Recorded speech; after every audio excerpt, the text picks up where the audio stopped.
خفگان پیدا نشي اول نو وضاحت ضروری دی. په دې نکاح فارم کې یو خانه ده پای کې لیکل شوی چې ماهانه اخراجات دا په سړی باندې لازم دي.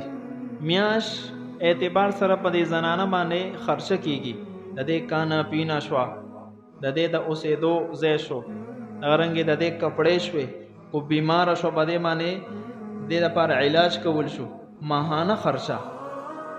نو سړی دا پاره چې دا کومه ماهانه خرچه لیکي نو عموما 5000 10000 15000 حالاتو ته قتل کیږي، اکمرا خرچه لیکل کیږي.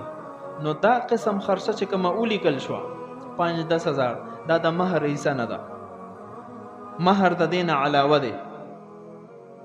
مہر کې د سونه چاندي لیکل ده، پلاټ ته لیکل ده، سسیزم چې د لیکل هغه مہر ده.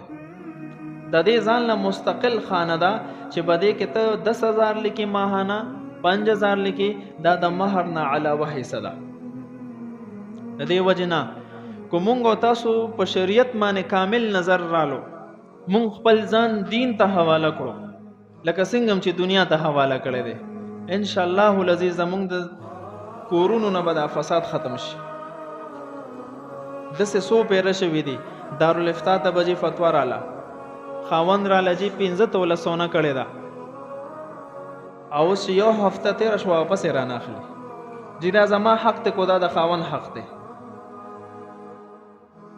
نو مونږ ورته ویلو تاسو ته وضاحت نو کړی نه چې دا خو مال یې همداسې راکړی وه، د مهر په خانه کې م لیکل شوي دي 15 توله سونه، او اوس یې رانه واپس اخلي.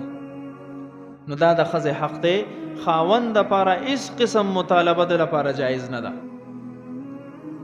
بعض اوقات داسې وشي زمونږ په عرف کې ښځې ته وایي چې دا سونه به خرڅه کړو، ځای به پرې واخلو، کاروبار به